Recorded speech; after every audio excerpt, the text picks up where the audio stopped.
하나님이 우리 삶에 개입하시는 방법이 참 많이 있습니다. 직접 개입하셔서 가령 삶의 문제를 해결해 주실 수도 있습니다. 병을 고쳐주실 수도 있죠.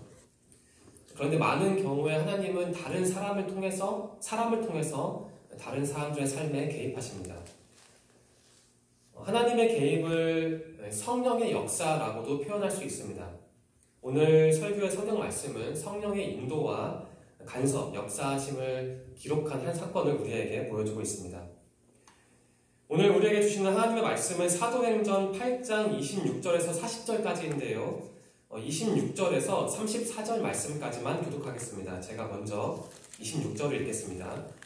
주의 사자가 빌립에게 말하여 이르되 일어나서 남쪽으로 향하여 예루살렘에서 가사로 내려가는 길까지 가라 하니 그 길은 광야라. 일어나 가서 보니 에티오피아 사람 있고 에티오피아 여왕 간다게의 모든 국고를 맡은 관원이 예수가 예루살렘에 왔더라. 돌아가는데 수레를 타고 선지자 이사야의 글을 읽더라. 성령이 빌립더러 이르시되 이 수레로 가까이 나아가라 하시거늘 빌립이 달려가서 선지자 이사야의 글 읽는 것을 듣고 말하되 읽는 것을 깨닫느냐. 대답하되 지도해주는 사람이 알았으니 어찌 깨달을 수 있느냐고 빌립을 청하여 수레에 올라 같이 앉으라 하니라. 읽는 성경 구절은 이것이니 일렀으되 그가 도살자에게로 가는 양과 같이 끌려갔고 털 깎는 자 앞에 있는 어린 양이 조용함과 같이 그의 입을 열지 아니하였도다. 그가 굴욕을 당했을 때 공정한 재판도 받지 못하였으니 누가 그의 세대를 말하리요. 그의 생명이 땅에서 빼앗기리로다 하였거늘. 다 함께 읽겠습니다. 시작. 그 내시가 빌립에게 말하되 청컨대 내가 묻노니 선지자가 이 말한 것이 누구를 가리킴이냐, 자기를 가리킴이냐, 타인을 가리킴이냐. 아멘. 오늘 설교의 성경 말씀에는 빌립이라는 사람이 등장하는데요. 빌립은 초대교회, 그러니까 예수님이 돌아가신 다음에 제자들이 활동할 때 세운 교회죠. 그 초대교회 집사이자 전도하는 사람이었습니다. 전도사는 아니고 당시에는 그런 직분이 없었으니까 전도하는 사람이었습니다. 빌립은 참고로 복음 전파에 있어서 선구자적인 역할을 했던 매우 중요한 인물입니다. 이 시간 저는 이 성경 본문에 담긴 신앙적 가치, 의미, 교훈을 여러분과 함께 나누고자 합니다. 오늘 설교의 성경 말씀은 26절부터 40절까지인데요. 그 앞에 부분, 그러니까 4절부터 25절까지 말씀은 빌립이 사마리아에서 전도한 내용이 나오고 또 그 다음에 베드로와 요한이 사마리아 땅을 방문한 내용이 나옵니다. 그리고 오늘 설교의 성경 말씀인 26절에서 40절 말씀까지는 빌립이 광야에서 에디오피아, 내시라고 표현됐는데 에디오피아 관리를 만나서 전도한 일과 그 이후에 서부 해안 지역을 돌아다니면서 전도 활동이 나옵니다. 정리를 하면 복음은 이스라엘 땅에서만 갇혀있는 게 아니라 빌립을 통해서 사방으로 뻗어나오고 있었습니다. 26절 말씀에 주의 사자라는 표현이 나오는데 이것은 간단히 말하면 성령을 의미합니다. 그래서 사도행전에서 이런 비슷한 표현이 나왔을 때 헷갈릴 필요는 없이 그냥 성령님이라고 이해하시면 될 것 같습니다. 빌립은 성령의 인도에 따라서 광야로 이동했습니다. 사마리아에서 처음에 활동을 하다가 사역을 하다가 광야로 이동한 것이죠. 앞에 성경에 잘 나왔지만은 빌립은 사마리아 땅에서 굉장히 큰 부흥을 일으켰습니다. 만약 그곳에서 좀 더 있었다면 더 큰 성공적인 사역을 할 수 있었을 겁니다. 하지만 성령의 인도에 따라서 광야로 이동을 했죠. 여기서 우리가 파악할 수 있는 것은 하나님의 생각과 우리의 계획이 다르다는 것입니다. 빌립은 성공적인 사역 장소인 사마리아 땅을 떠나서 아무런 기약도 할 수 없는 광야, 그러니까 황무지로 이동을 했습니다. 그런데도 불구하고 성령님의 인도에 지체 없이 순종을 했죠. 제가 이 부분을 묵상하면서 과거에 겪었던 일이 떠올랐습니다. 제가 몇 년 전에 신학을 공부할 때 겪었던 일인데요. 하루는 수업을 제가 듣는 수업에 조교와 같이 점심 식사를 했습니다. 그런 과정이 필요했는데요. 이런저런 얘기를 하다가 그분이 신학을 공부하기 전에는 의료 계통에 일했던 분이라는 사실을 알게 되었습니다. 그분 말에 따르면 자신은 돈도 잘 벌었다고 합니다. 그런데 하나님의 뜻이 있어서 신학을 공부하게 되었다고 덧붙였습니다. 저는 그분에게 한 가지 질문했습니다. 그분이 신학을 공부하기로 결정했을 때 혹시 가족들이 반대하지는 않았을까 궁금해서 좀 조심스럽게 질문을 했거든요. 근데 다행히 그분 말씀에 따르면 가족들이 반대하지는 않았다고 합니다. 역시 같은 학교에서 겪은 일입니다. 저와 함께 입학했던 분 중에 입학하기 전에 의사였던 분이 있었습니다. 그분 역시 하나님의 뜻이 있어서 신학을 공부했는데요. 잘 해오던 일을 그만두고 제가 관찰한 바에 따르면 감사하게 그리고 기쁘게 자신에게 주어진 새로운 길을 진지하게 걸어갔습니다. 저는 그 두 분의 인생길을 곰곰이 묵상하면서 빌립이 안정된 환경에 있다가 사마리아 땅에 있다가 성령의 인도에 따라 광야로 급하게 이동했는데 그 빌립의 삶의 동선이 그 두 분의 삶의 동선과 겹쳐 보였습니다. 돈을 잘 버는 직업을 그만두고 학생, 그러니까 돈을 쓰는 직업으로 삶이 바뀐 것은 어떤 면에서 광야의 삶이라고 할 수 있습니다. 그런데 저는 그 두 분의 삶의 모습을 보면서 어떤 후회나 아쉬움은 느끼지 못했습니다. 인간적인 기준으로 생각해보면 돈을 잘 벌다가 그만두고 학생으로 살아간다는 건 일반인의 생각으로 볼 때는 선뜻 납득하기 어려운 일입니다. 하지만 하나님의 기준으로 볼 때는 그러한 급격한 변화는 또 필요하고 중요한 일이었습니다.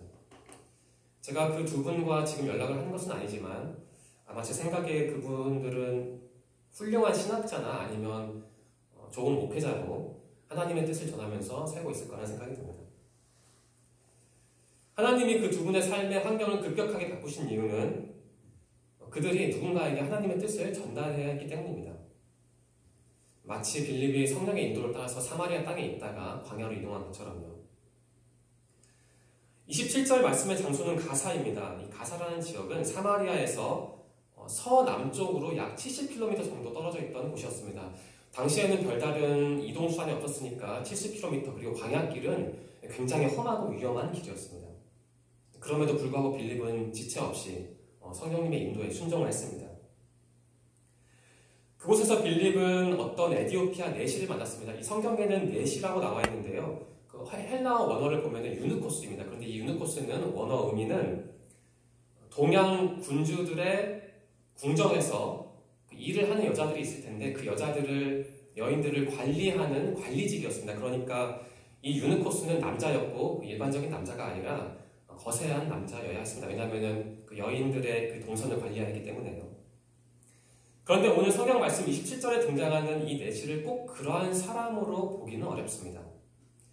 역시 27절 말씀에 나왔는데요. 이 사람은 조국을 대표해서 예루살렘에 가서 예배를 드린 다음에 다시 그 광야길을 거쳐서 자신의 조국으로 돌아가는 길이었습니다. 만일 이 사람이 거세된 남자였다면은 그 유대교 예배에 참석하지는 못했을 겁니다. 그래서 이러한 점을 고려하면 비록 내시라는 번역이 있지만 이 사람을 꼭 내시로 보지 말고 신하나 관리 정도로 생각해도 무방할 것 같습니다. 아무튼 이 에디오피아 관리는 하나님을 경외하는 사람이었습니다. 예루살렘에서 예배를 드렸으니까요. 그리고 여왕의 국고를 맡아서 관리하던 사람이었기 때문에 아마도 엄청난 부와 명예와 권력을 가진 사람이었을 겁니다. 그렇게 추정해 볼 수 있습니다. 이 에디오피아 신하는 자신이 타고 있던 수레 안에서 이사야 선지자의 글을 읽고 있었습니다. 빌립은 성령의 인도에 따라서 그 수레 가까이 다가갔습니다. 30절 말씀을 보시면 빌립이 그 수레를 향해 걸어간 게 아니라 달려갔다고 기록되어 있거든요. 좀 특이한 표현인데 빌립은 성령의 인도를 받았기 때문에 이처럼 적극적으로 행동할 수 있었습니다. 이 에디오피아 관리는 일반적인 관리가 아니라 정부 고위직이었기 때문에 아마도 그 수레 근처에 경호원들도 있었을 것 같습니다. 그럼에도 불구하고 빌립은 망설이지 않고 그 수레를 향해 달려간 것이죠. 왜냐하면 복음을 전할 기회를 얻기 위해서요. 어쩌면 이 에디오피아 관리는 자신이 읽고 있던 이사야 선지자의 글에 관한 내용을 예루살렘에서 예배를 드렸을 때 들었을지도 모릅니다. 그때 바로 빌립, 낯선 사람이 다가와서 물었던 것이죠. 혹시 당신 지금 이사야 선지자의 글을 읽고 있는데 그 내용이 뭔지 압니까? 라고 빌립이 이 에디오피아 관리에게 물어보았습니다. 에디오피아 신앙은 일반적인 신앙인은 아니었고 영적인 진리, 신앙적인 진리를 간절하게 추구하던 사람이었습니다. 바로 그러했기 때문에 빌립이 낯선 사람이었음에도 불구하고 자신의 수레에 태웠던 것이죠. 그리고 자신의 옆자리에 앉으라고 허락했던 것이죠. 31절 말씀이 기록하듯이 이 에디오피아 신하는 말하기를 나를 지도해주는 사람이 없기 때문에 내가 이 내용을 읽기는 하지만 이해하지는 못한다 라고 답변을 했습니다. 즉, 이 관리는 자신의 부족함이나 무지를 숨기지 않고 가감없이 그대로 드러낸 것이죠. 겸손한 사람이었습니다. 32절 말씀에 깨달을 수 있느냐라는 표현이 나옵니다. 이 표현은 단순히 현재의 사실을 전달하는 표현이 아니라 그것 포함해서 그 말하는 사람의 내적인 심리 상태, 의지를 전달하는 표현이기도 합니다. 그래서 이 표현을 원어에 기초해서 풀어보면 이렇습니다. 지도하는 사람이 없어서 내가 깨닫지 못하는 건 당연하다. 하지만 내가 할 수만 있다면 좀 이해했으면 좋겠다. 이런 의미입니다. 이 에디오피아 신하에게는 어떤 자존심이나 부끄러움, 수치심은 큰 문제가 아니었습니다. 사실 이러한 태도는 우리가 이 성경을 많이 읽었기 때문에 그냥 흘러 지나갈 수 있지만 굉장히 우리에게 교훈을 주는 중요한 태도고 또 이 사람의 입장을 고려할 때는 놀라운 태도입니다. 앞에서 말씀드렸는데요. 에디오피아 신하는 고위직이었습니다. 반면 빌립은 처음 보는 사람이었고 여러 가지 모습을 봤을 때 이 에디오피아 신하보다는 한참 그 지위가 낮은 사람이었습니다. 그럼에도 불구하고 이 에디오피아 신하는 빌립을 자신의 수레에 태워서 자기 옆에 앉혔고 또한 성경 해석을 도와주기를 요청했습니다. 32절 말씀과 33절 말씀에는 에디오피아 신하가 읽었던 이사야서 말씀이 기록되어 있는데요. 이사야서 53장 7절, 8절 말씀입니다. 그 내용이나 어순이 우리가 가지고 있는 지금 이 개역개정 성경과는 다르고 당시에 사람들이 읽었던 그 70인역과 내용이 비슷한 것으로 보입니다. 32절과 33절에 인용된 이사야서 53장 7절, 8절을 제가 읽겠습니다. 그가 도살자에게로 가는 양과 같이 끌려갔고 털 깎는 자 앞에 있는 어린 양이 조용함같이 그의 입을 열지 아니하였도다. 지금 예수님에 관한 그 예언을 말씀드린 겁니다. 그가 굴욕을 당했을 때 공정한 재판도 받지 못하였으니 누가 그의 세대를 말하리요. 그의 생명이 땅에서 빼앗김이로다. 우리가 읽는 성경과는 좀 내용이 다르죠. 제가 그러면 이번에는 개역개정 성경에 담긴 이사야서 53장 7절, 8절 말씀을 읽어드리겠습니다. 두 부분을 한번 비교해 보시기 바랍니다. 그가 곤욕을 당하여 괴로울 때에도 그의 입을 열지 아니하였으며 마치 도수장으로 끌려가는 어린 양과 털 깎는 자 앞에서 잠잠한 양같이 그의 입을 열지 아니하였도다. 그는 곤욕과 신문을 당하고 끌려갔으나 그 세대 중에 누가 생각하기를 그가 살아있는 자들의 땅에서 끊어짐은 마땅히 형벌받을 내 백성의 허물 때문이라 하였으리요. 이 에디오피아 신하는 70인역 두루마리 성경을 읽었던 것으로 보입니다. 당시의 두루마리 성경은 물론 당시에는 인쇄기가 없었기 때문에 사람들이 전문 필사자가 일일이 다 필사한 성경이었습니다. 이러한 성경책을 개인적으로 소유했다는 사실이 말해주는 것이 무엇이냐면 이 신하가 돈과 권력이 있었다는 사실이고 또한 신앙적으로 볼 때, 종교적으로 볼 때 매우 열성이 있는 사람이었다는 사실입니다.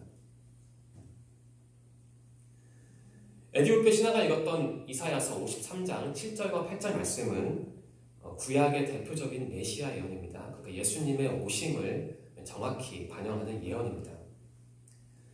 성육신하신 예수님의 삶과 사역과 죽음이 이 말씀이 성취되었다는 것을 고스란히 증명하고 있죠.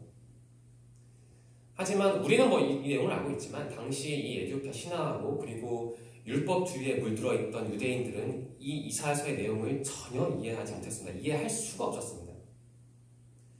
또한 예수님 시대의 많은 사람들은 예수님의 죽음을 보면서 그분이 우리를 위해서 죽는다는 생각은 하지 않았고 어떻게 말하면 좋을까요?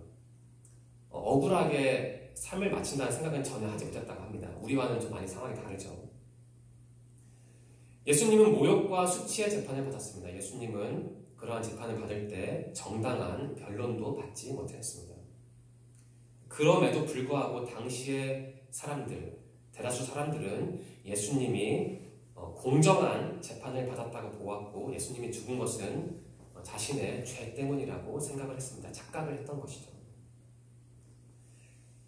하지만 빌립은 성령 안에서 살았고 성령의 인도를 받았기 때문에 이 이사야서의 예언을 정확하게 이해할 수 있었습니다. 이어서 34절 말씀입니다. 에디오피아 신하는 이사야서 말씀에 관해서 빌립에게 질문합니다. 내가 이 책을 읽고 있는데 이사야서라는 것을 알고 있는데 이 내용이 이사야 선지자에 관한 것이냐 아니면 다른 사람에 관한 것이냐라고 묻고 있습니다. 사실 에디오피아 신하는 구약의 메시지 예언에서 매우 본질적이고 또 심오한 부분을 읽고 있었습니다. 이 에디오피아 신하는 이사야서의 53장 7절 8절 말씀을 읽고 있었는데 이것은 우발적인 것이 아니라 우연한 것이 아니라 성령님의 인도라고 봐야 합니다. 이사야서 53장에 나오는 내용은 메시아 예언이죠. 이 내용이 매우 비장하기 때문에 아마 당시에 많은 사람들이 관심을 가졌을 테고 또한 많은 사람들이 이 책을 읽었을 겁니다. 앞서 말씀드린 것처럼 예수님의 삶과 사역 그리고 죽음은 이사야서 53장의 내용과 일치했습니다. 예수님의 그 삶이 사역이 이사야서의 예언을 그대로 반영한 것이죠. 하지만 당시 사람들이 성령님의 도움 없이 그 내용을 이해할 수는 없었습니다. 반면에 예수님을 알았던 그리고 예수님의 복음을 받아들였던 초대교회 사람들은 이사야서의 예언을 정확하게 이해할 수 있었습니다. 다음으로 35절과 36절 말씀인데 우리 다 함께 읽겠습니다. 35절과 36절 말씀입니다. 시작. 빌립이 입을 열어 이 글에서 시작하여 예수를 가르쳐 복음을 전하니 길 가다가 물 있는 곳에 이르러 그 내시가 말하되 보라 물이 있으니 내가 세례를 받음에 무슨 거리낌이 있느냐. 35절 말씀에 이런 기록이 있습니다. 이 글에서 시작하여 예수를 가르쳐 복음을 전하니 이런 부분이 있는데요. 이것은 빌립이 이사야서 53장의 내용만 가르친 게 아니라 거기에서 시작해서 성경에 담긴 복음의 진리를 정수를 가르쳤다는 사실을 보여줍니다. 빌립은 자신이 에디오피아 신학에 가르쳐준 내용이 예수 그리스도에 관한 내용임을 확실하게 했습니다. 또한 거기에서 그친 게 아니라 빌립은 이 이사야서의 예언이 예수 그리스도의 삶을 통해서 사역을 통해서 죽음을 통해서 성취되었다는 사실도 확실히 했습니다. 한마디로 말하면 빌립은 이사야서 53장 7절 8절 말씀이 바로 예수 그리스도에 관한 내용이며 또한 어쩌면 구약 성경 전체가 예수 그리스도를 반영한다는 사실을 이 에디오피아 관리에게 가르쳐 주었던 것입니다. 한마디로 빌립은 성령의 인도 안에서 성경의 진리를 전달했던 것이죠. 빌립에게 감동을 받은 에디오피아 신하는 복음을 받아들였습니다. 36절 말씀이 기록하듯이 복음을 받아들인 이 에디오피아 신하는 세례받기를 자청했습니다.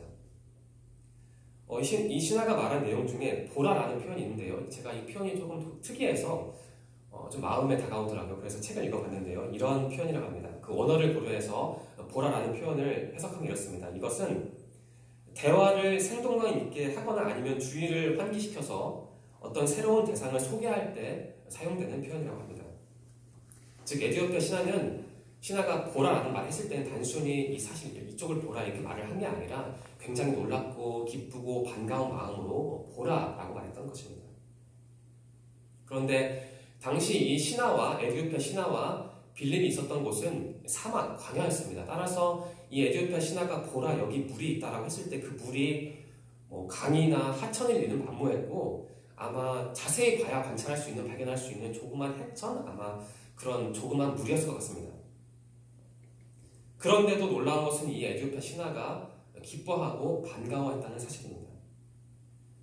왜냐하면 그 복음을 통해서 하나님을 받아들였기 때문에 예수 그리스도를 이해했기 때문에 그 내면에 충만한 기쁨이 있었을 겁니다. 그 기쁨이 있었기 때문에 비록 조그만 하천이었지만 내가 여기서 드디어 세례를 받을 수 있겠구나라고 기뻐했던 것이죠. 그러니까 복음을 받아들이면 삶을 해석하는 눈이, 관찰하는 눈이 바뀐 것 같습니다. 39절 말씀에는 에디오피아 신하에게 세례를 베푼 빌립이 또한 성령의 인도하심을 받아서 다른 장소로 이동하는 사실이 기록되어 있습니다. 사도행전 저자는 이러한 표현을 자주 사용합니다. 그러니까 성령의 인도를 받았다. 성령이 인도하셨다, 성령이 이끄셨다 이러한 표현을 자주 사용하는데요. 그 이유는 빌립의 선교 활동의 모든 부분이 빌립의 자유의지에 의한 것이 아니라 성령님의 개입, 달리 말하면 하나님께서 빌립의 삶의 모든 과정을 인도하셨다는 사실을 강조하기 위해서 성령의 역사라는 표현을 사용하고 있는 것입니다. 빌립은 성령의 인도를 받아 후련히 다른 곳으로 이동했습니다. 그런데도 불구하고 이러한 상황에서도 에디오피아 신하는 놀라거나 서운해하지 않고 39절 말씀이 기록하듯이 기쁘게 자기 길을 갔다고 기록하고 있습니다. 그러니까 에디오피아 고국으로 돌아간 것이죠. 에디오피아 신하는 복음의 정수를 깨달았고 그에 따라서 세례를 받았습니다. 그리고 신앙적으로 완전히 새로운 존재가 되었습니다. 나는 새로운 존재다. 나는 복음을 알게 되었다. 나는 예수 그리스도가 누구인지 이제 확신한다. 이러한 확신이 있었기 때문에 그 빌립과의 급작스러운 이별에도 놀라거나 당황하지 않고 자기 길을 갈 수 있었던 것입니다. 40절 말씀에는 아소도라는 지명이 나옵니다. 이곳은 빌립이 에디오피아 신하를 만났던 가사라는 지역에서 북쪽으로 약 30km 정도 떨어진 곳에 있었던 곳입니다. 빌립은 이 아소도에서 여러 성을 거쳐 지나갔고 끝내는 가이사랴라는 지역으로 가게 됩니다. 즉 빌립은 처음에 사마리아에서 복음 전파하다가 가사로 내려왔고 성령의 인도를 받아서 내려왔고 그 다음에 역시 성령의 인도를 받아서 북쪽으로 올라갔습니다. 한마디로 빌립은 성령의 인도를 따라서 끊임없이 이동하면서 하나님의 복음을 전파했던 것이죠. 빌립은 초대교회의 집사이자 전도하는 사람이었습니다. 빌립이 이처럼 복음의 선구자 역할을 잘 수행했기 때문에 그 이후에 사도 요한, 베드로, 바울 역시 복음의 토대를 가지고 더 넓은 지역에 복음을 전파했던 것입니다. 빌립이 에디오피아 관리를 만난 것은 온전히 성령의 인도하심이었습니다. 이 사건에서 우리는 중요한 깨달음을 얻을 수 있습니다. 인간적인 기준으로 볼 때 좋은 환경에서 일을 하다가 사역을 하다가 광야로 옮긴 것은 사실 그리 유쾌한 일은 아닙니다. 여기서 말하는 광야는 전혀 안전장치가 없는 어떠한 일을 겪을지 모르는 정말 아무런 기약도 없는 위험한 장소이기 때문입니다. 하지만 빌립은 성령의 인도하심에 그대로 순종했습니다.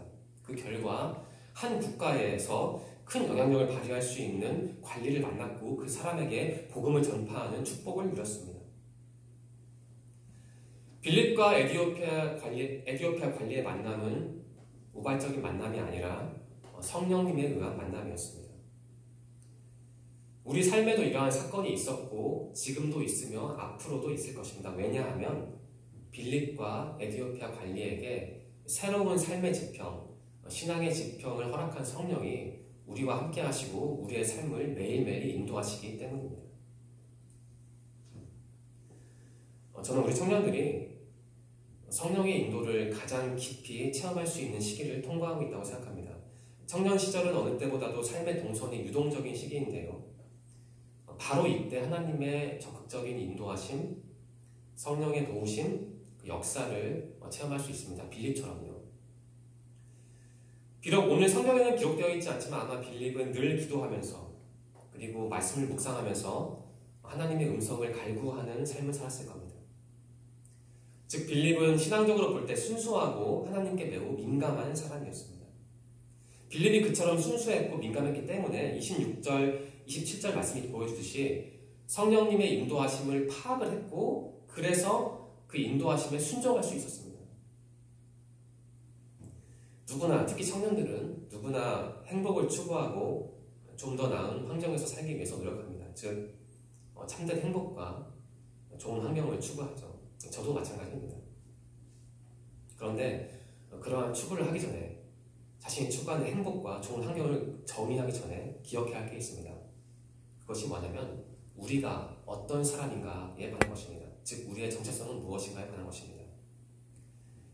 우리는 하나님의 사람입니다. 우리에게 참된 행복과 좋은 환경은 빌립처럼 성령의 인도하심을 따르고 그 결과 하나님의 뜻에 순종하는 삶에 있습니다. 저는 우리 청년들이 이번 한 주도 이 빌립의 모습을 곰곰이 묵상하시면서 하나님과 깊이 동행하시기를 바랍니다. 또한 우리 청년들이 성령의 인도하심을 받아서 도우심을 받아서 그 무엇으로도 대체할 수 없는 참된 행복과 평안을 맛보시고 자신만의 신앙적인 언어로 행복과 평안을 정의하시길 바랍니다. 기도드리겠습니다. 하나님 감사합니다. 주일마다 주님께 예배드릴 수 있는 것에 감사합니다. 주님께 매일 기도할 수 있음에 감사합니다. 좋은 신앙 공동체에 귀속되어서 주님의 뜻을 알아가게 하시니 감사합니다. 오늘 우리에게 주신 귀한 말씀을 통해 우리는 성령의 인도하심을 보았습니다. 하나님, 우리 청년들이 빌립처럼 성령의 개입과 역사에 민감하기를 소망합니다. 우리 청년들이 눈에 보이는 환경을 기준 삼아 자신들의 가치를 가늠하지 않고 자신과 하나님의 관계를 통해 참된 행복과 축복을 누릴 수 있도록 인도하여 주시옵소서. 하나님, 그들이 청년으로서 간절히 기도하는 내용이 있습니다. 그들의 삶에 매일 개입하셔서 그들의 필요를 채워주시기를 원합니다. 이번 한 주도 그들을 지켜주시고 성령 안에서 몸과 마음과 영혼이 강건할 수 있도록 도와주시옵소서. 인도하실 것을 믿으며 예수님의 이름으로 감사하며 기도드립니다. 아멘.